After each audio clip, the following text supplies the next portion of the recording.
Meus queridos, a paz do Senhor, Levi aqui para trazer aqui o subsídio do livro de apoio da lição de número 5, que está trazendo o título A Dessacralização da Vida no Ventre Materno. Nós estamos estudando o terceiro trimestre de 2023, que está trazendo o título A Igreja de Cristo e o Império do Mal. Como viver nesse mundo dominado pelo espírito da Babilônia. E nós já temos passado por 4 lições nesse terceiro trimestre.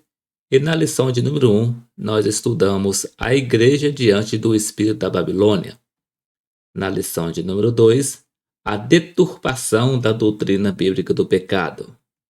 Na lição de número 3, o perigo do ensino progressista.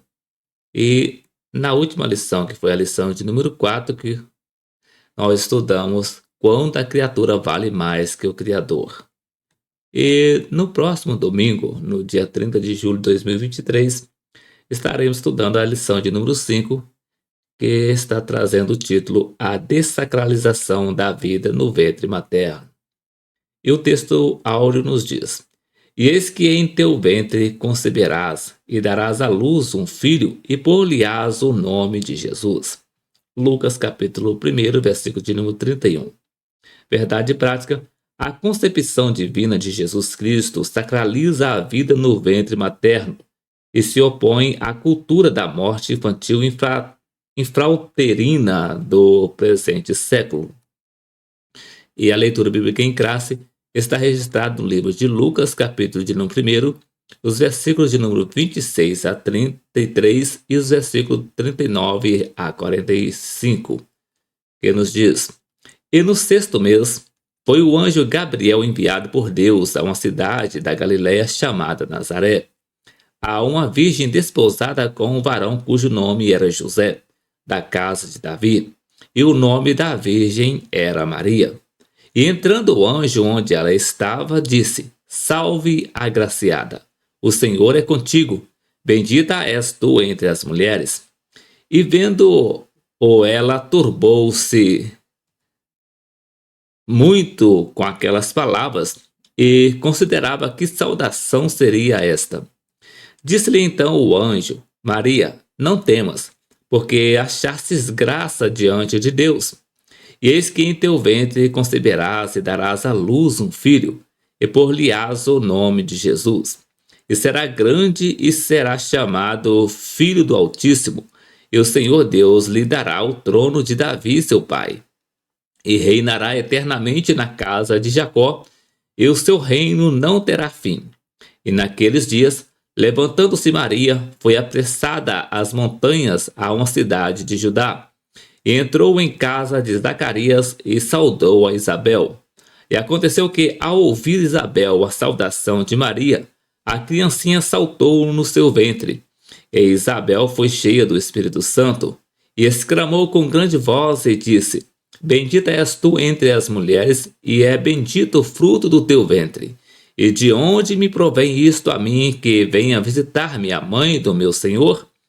Pois eis que, ao chegar aos meus ouvidos a voz da tua saudação, a criancinha saltou de alegria no meu ventre. Bem-aventurada a que creu, pois hão de cumprir-se as coisas que da parte do Senhor lhe foram ditas. E os hinos sugeridos para essa lição é os hinos de 374, 518 e 562. Caso você ainda não conheça algum desses louvores, é só você pesquisar no YouTube por hinos sugeridos, lição de número 5, a dessacralização da vida no ventre materno, que você vai encontrar todos os 3 louvores na sequência para o elevo espiritual. E o comentário, a introdução, nos diz assim: Deus é o autor supremo da vida. Por isso, as escrituras a valorizam desde a concepção no ventre materno.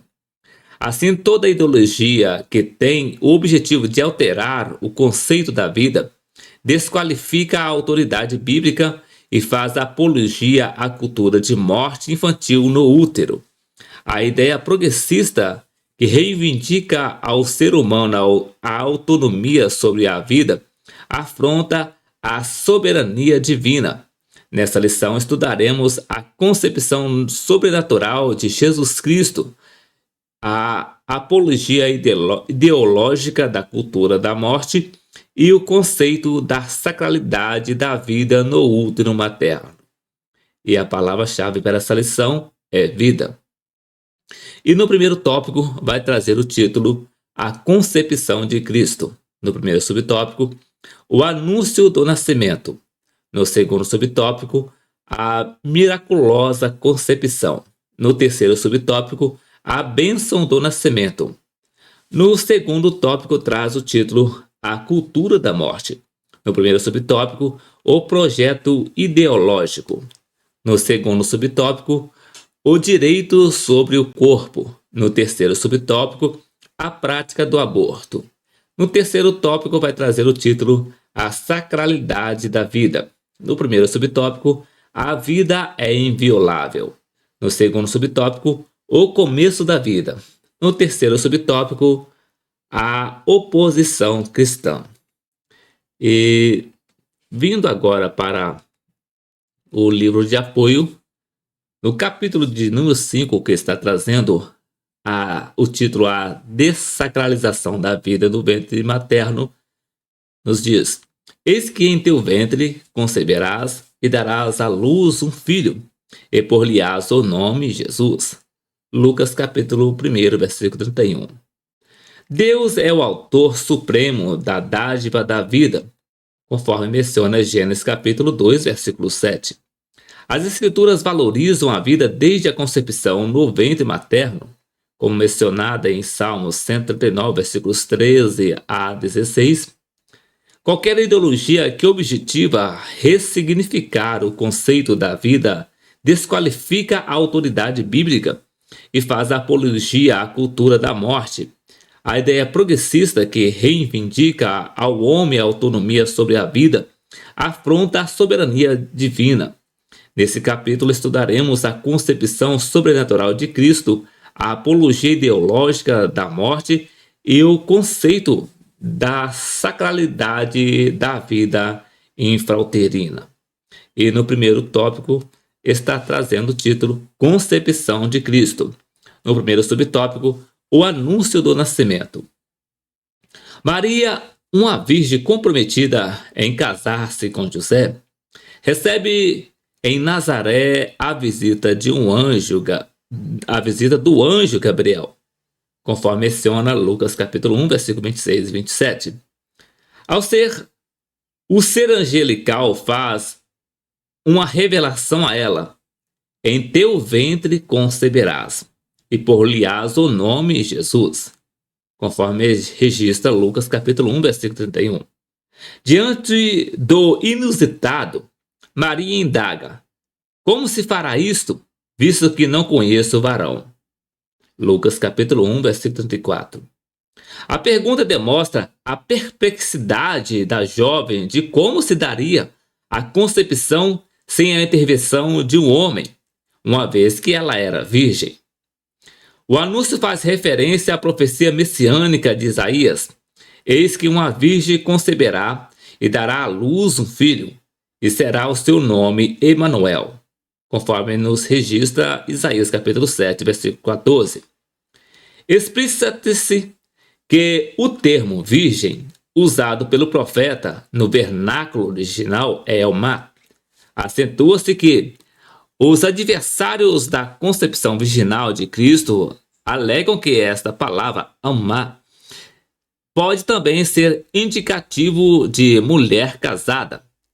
Eles ainda verberam que, se o profeta quisesse anunciar a figura de uma virgem, deveria ter usado o termo hebraico Betulá, em lugar de Alma. No entanto, Campos avaliza que o termo Betulá também pode referir-se à mulher casada, viúva e outras classificações que identificam alguém com experiências sexuais. Por essa razão, o profeta Isaías, sob a orientação do Espírito Santo, fez uso do termo alma, que apropriadamente identifica uma moça jovem, donzela, ainda virgem. Nesse aspecto, é importante frisar que a palavra alma é o termo mais restritivo que se refere a uma jovem mulher de virgindade biológica. Destaca-se ainda que o detalhe geográfico registrado por Lucas, em que o anúncio fora dado em uma cidade da Galileia, chamada Nazaré, em Lucas capítulo 1, versículo 26, possui alto valor profético, pois o Cristo viveria em Nazaré e seria chamado Nazareno, conforme vemos registros em Mateus capítulo 2, versículo 23.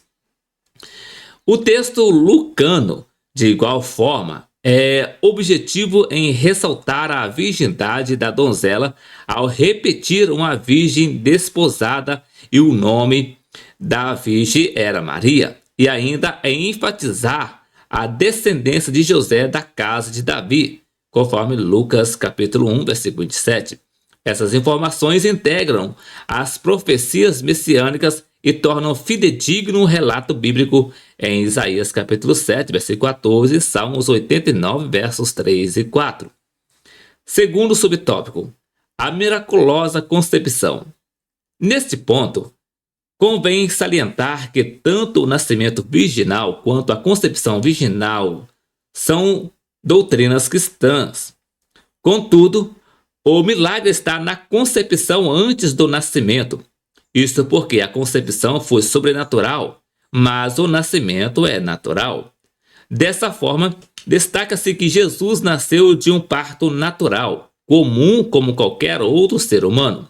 Ratifica-se, contudo, que Jesus foi concebido no ventre de Maria por obra miraculosa do Espírito Santo e sem um pai humano. Nesse aspecto, o mensageiro celestial explica à Virgem que a concepção seria singular e miraculosa. Descerá sobre ti o Espírito Santo, conforme menciona Lucas capítulo 1, versículo 35, parte A. E por isso declara que o santo que de ti há de nascer será chamado Filho de Deus. Lucas capítulo 1, versículo 35, parte B. Apesar da clareza das Escrituras, um dos paradoxos mais contestados na história do cristianismo é a negação da concepção e do nascimento virginal de Jesus, inclusive por muitos teólogos liberais.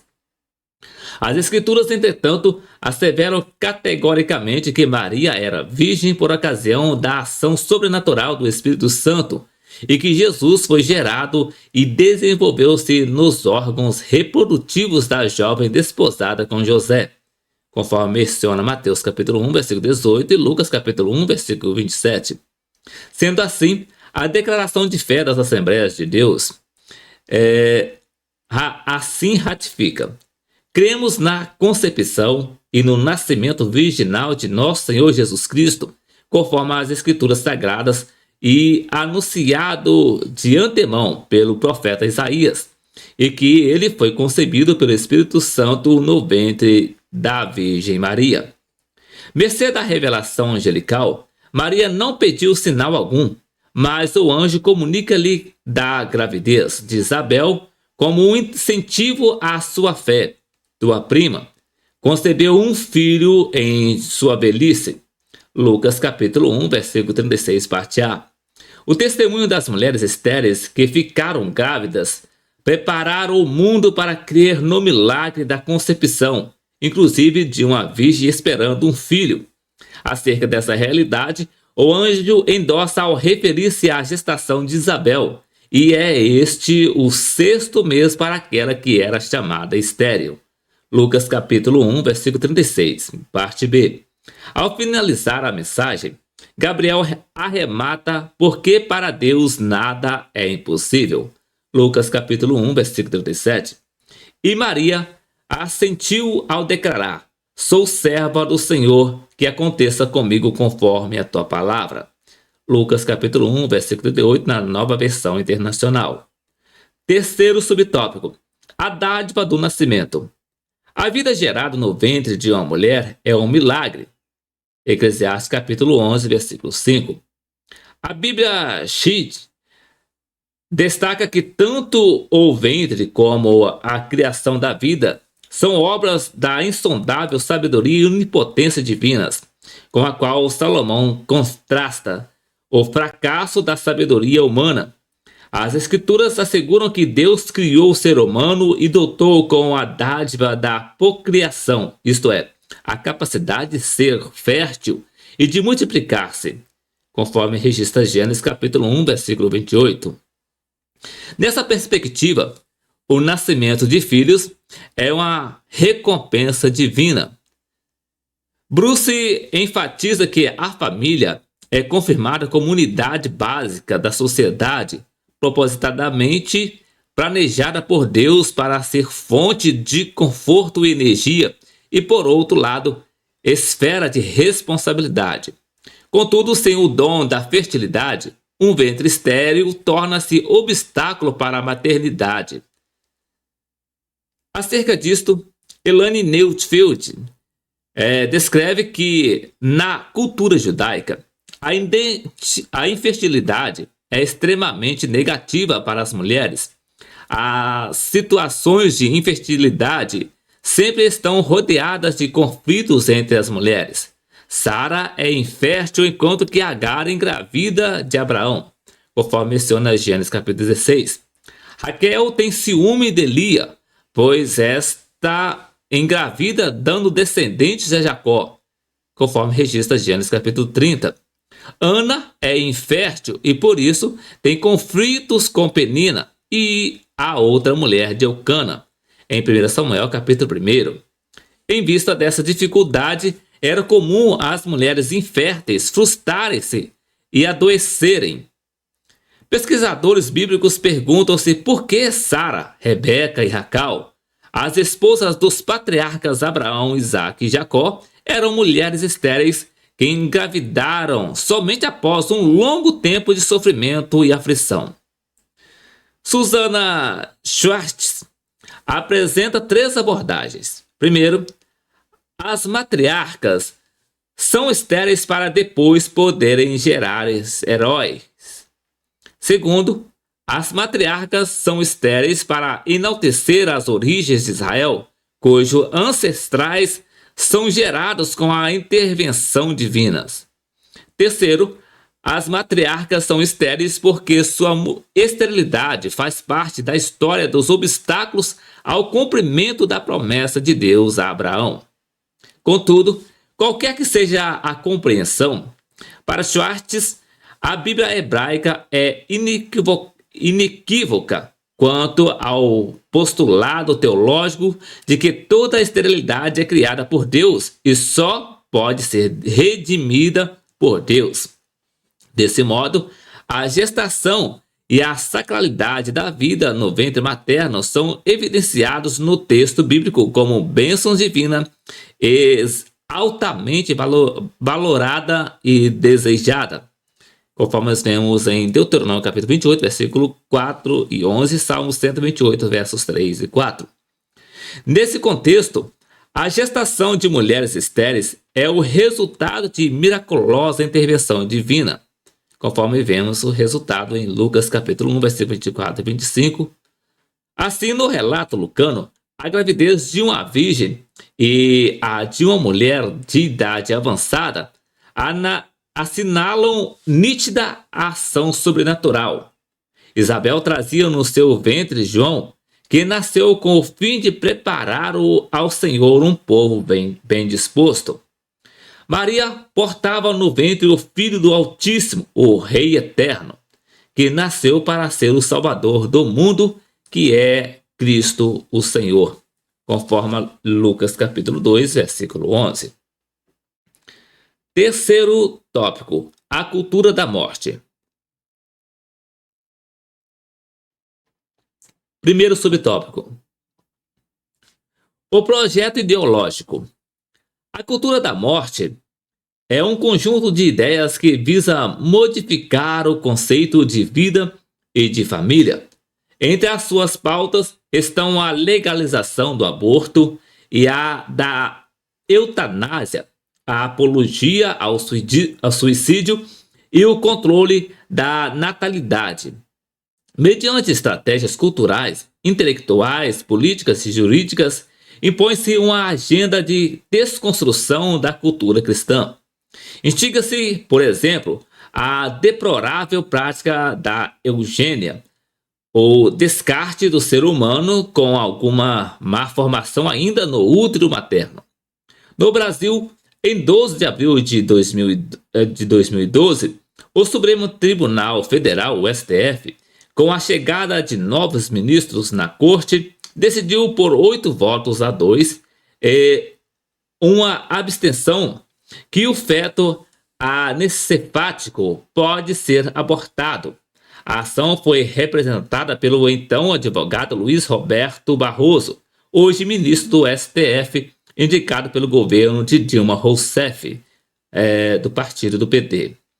Nessa perspectiva, a cultura da morte se manifesta na tendência a eliminar física ou moralmente pessoas e grupos que não possuam as características preconizadas pelas culturas dominantes. Para o jurista Ives Gantra Martins, no caso do aborto de anencefalo, o Supremo Tribunal Federal, como se fosse poder legislativo, criou uma terceira hipótese de impunidade ao aborto, ou seja, o aborto eugênico não constante no Código Penal. A militância ideológica também atua pelos meios de comunicação na depreciação da maternidade, a fim de que a mulher não deseje ser mãe. O conceito de saúde reprodutiva é ressignificado para justificar o aborto como medida de saúde feminina. O direito à vida infrauterina é substituído pelo direito incondicional da mulher sobre o próprio corpo, que por meio do aborto decreta a morte do fruto do seu ventre. Segundo subtópico, o direito sobre o corpo. A cultura pós-moderna, associada ao liberalismo do século XIX, insiste que é direito da pessoa exercer autonomia sobre o próprio corpo. O Fundo de População das Nações Unidas no Brasil, a UNFPA, anota que autonomia corporal significa ter o poder e a capacidade de fazer escolhas sobre nossos corpos e futuros, sem violência ou coerção. Isso inclui quando, se ou com quem fazer sexo. Inclui quando, se ou de quem você deseja engravidar. O conceito de autonomia corporal é positivo quando se aplicam a ética e a moral, a fim de não submeter o corpo a atos depreciativos e imorais, bem como o direito da integridade física a fim de recusar agressões e violência. Porém, a ideia apregoada é de liberdade irrestrita do controle individual sobre a constituição física e o comportamento. Assim, o slogan "Meu corpo, minhas regras" é utilizado em defesa das liberdades sexuais e reprodutivas e a escolha de vida ou de morte. Nessa percepção estão os direitos à prostituição, ao aborto, à eutanásia, ao suicídio e outros. Qualquer opinião contrária é considerada violação da liberdade humana. Nesse quesito, as escrituras asseveram que o corpo deve ser nutrido e respeitado, conforme Efésios capítulo 5, versículo 28 e 29, que embora livre, o homem não tem o direito de profaná-lo, conforme vemos em 1 Coríntios capítulo 6, versículo 13, e que a vida só tem sentido quando está sob o controle absoluto do seu Criador, em Gálatas capítulo 2, versículo 20.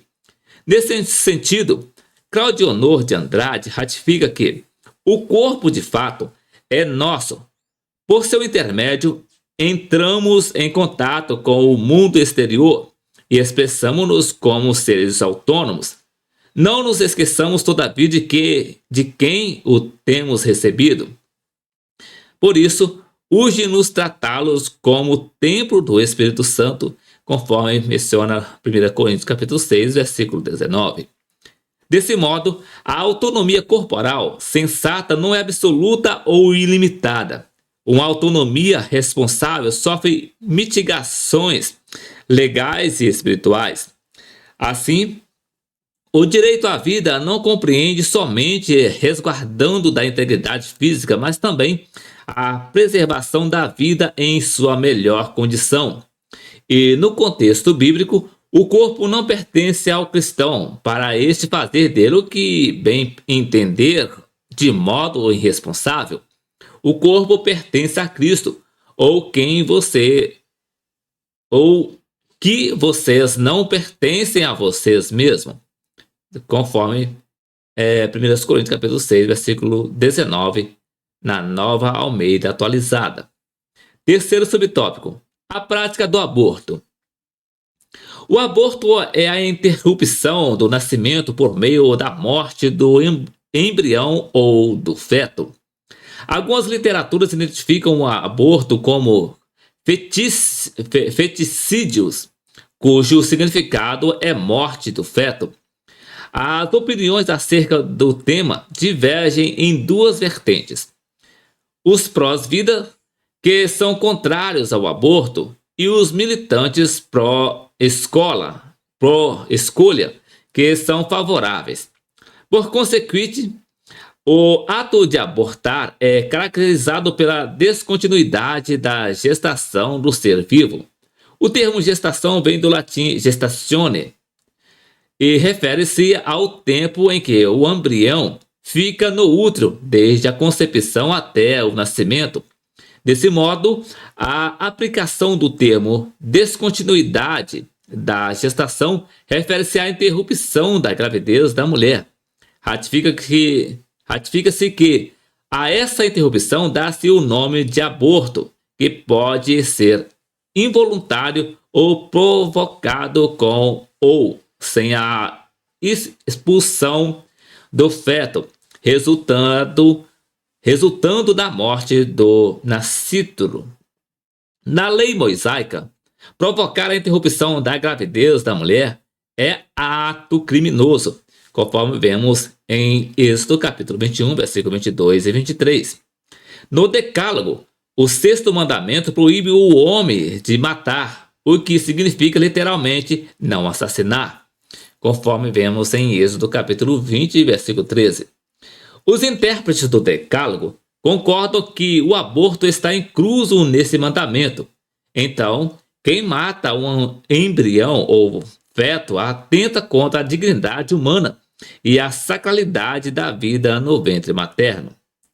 Kaiser Jr., ao comentar a relevância do embrião, discorre: para Deus, o embrião não é só um punhado de tecidos em vida.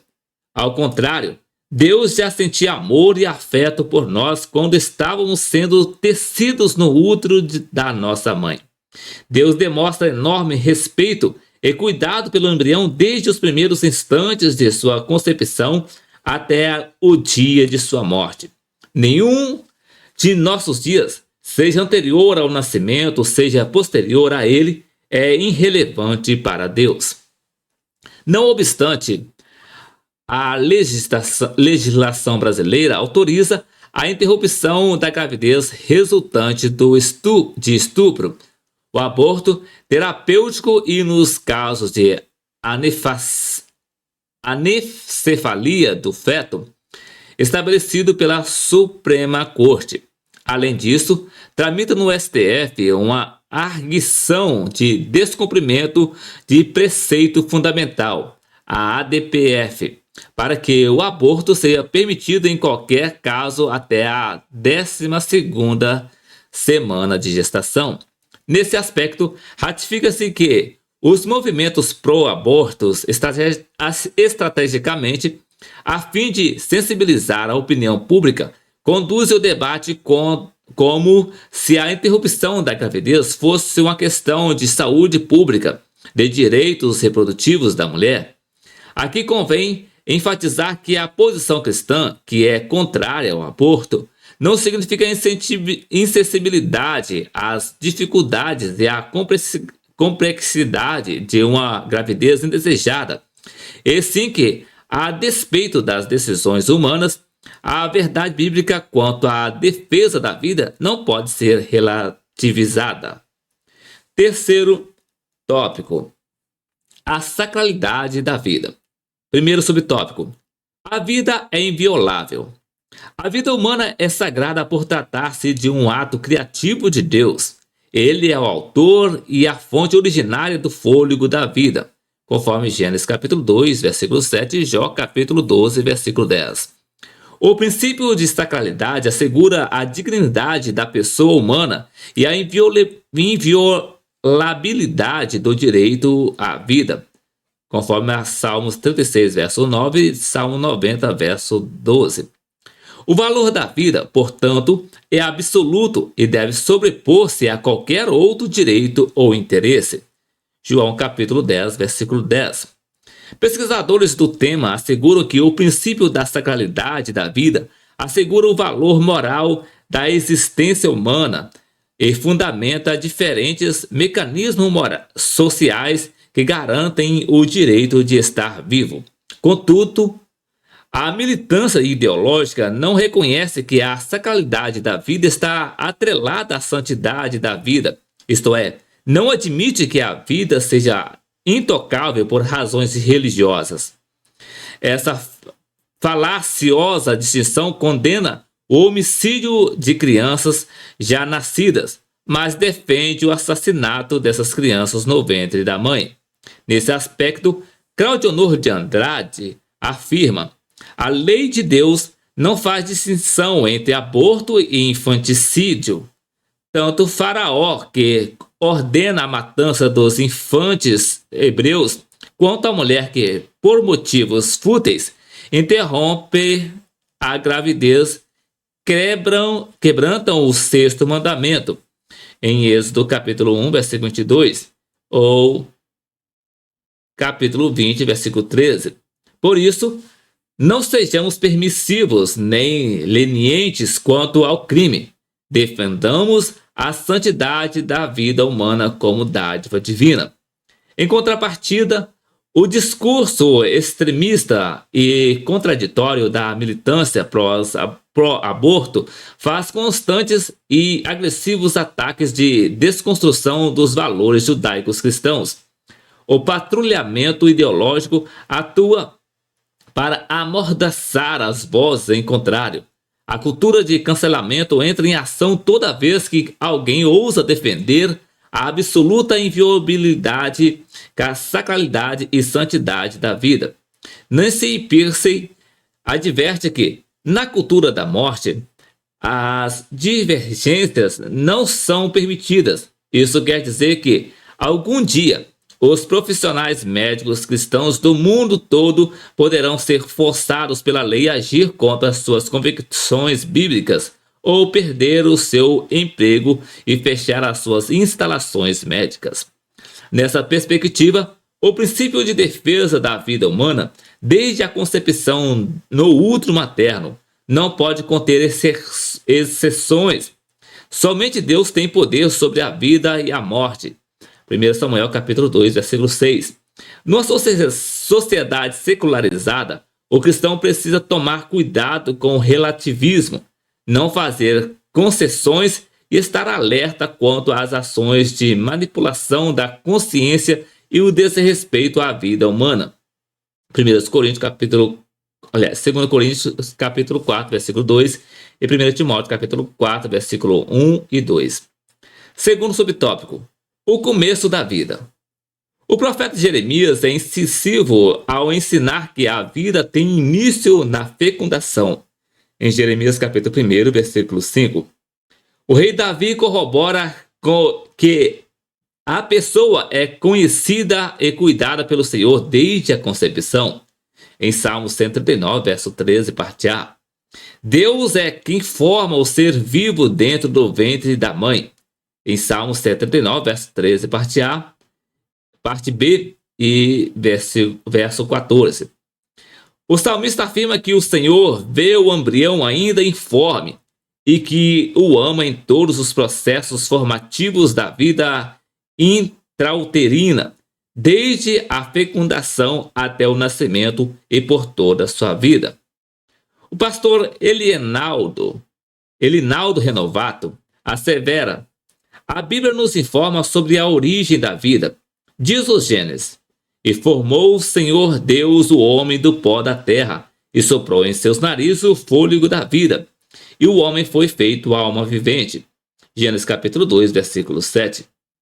Depois que o homem estava formado, pelo processo especial da combinação das substâncias que há na terra, o Criador lhe soprou o fôlego da vida, dando início assim à vida humana. Entendemos com base nesse fato que cada ser que é formado a partir da fecundação, o sopro de vida lhe é assegurado pela lei biológica estabelecida por Deus.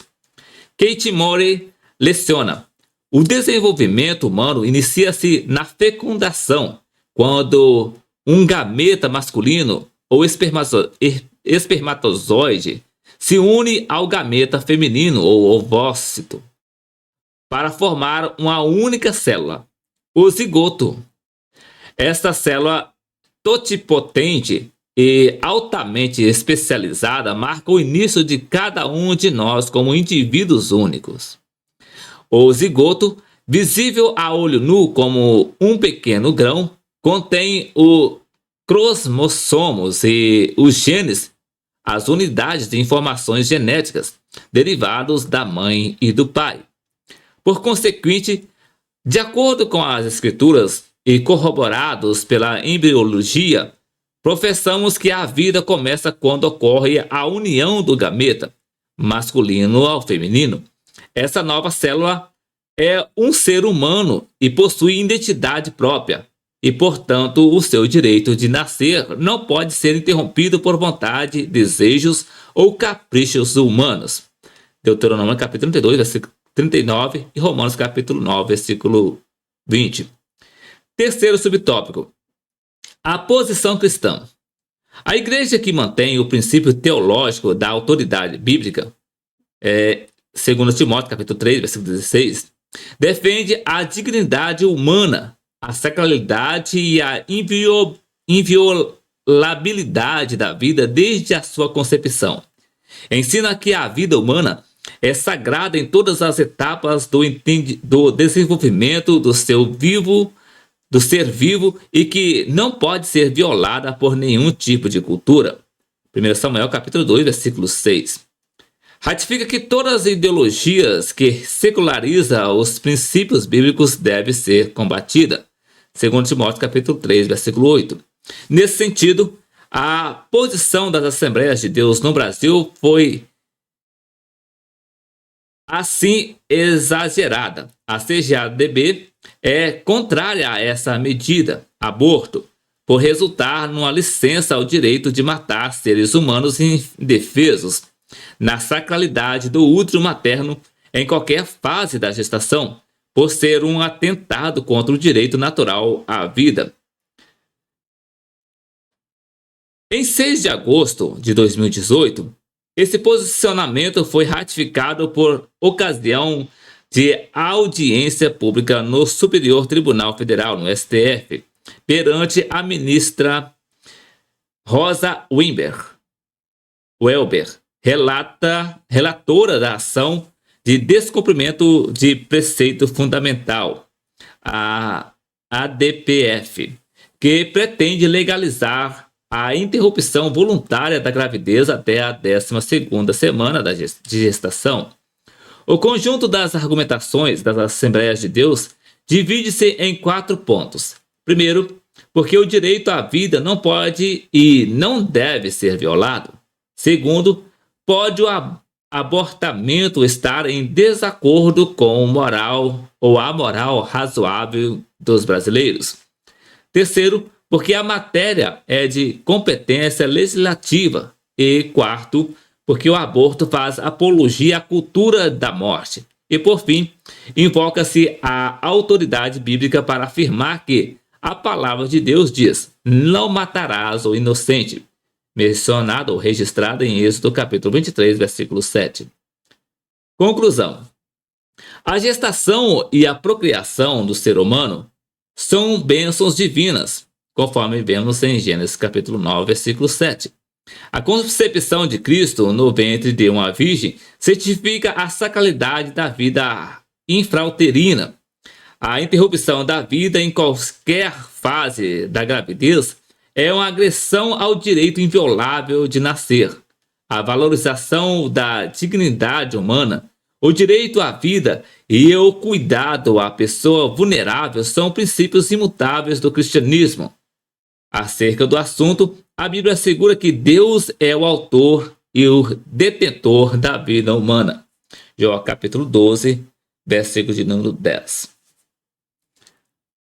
Voltando aqui para a lição,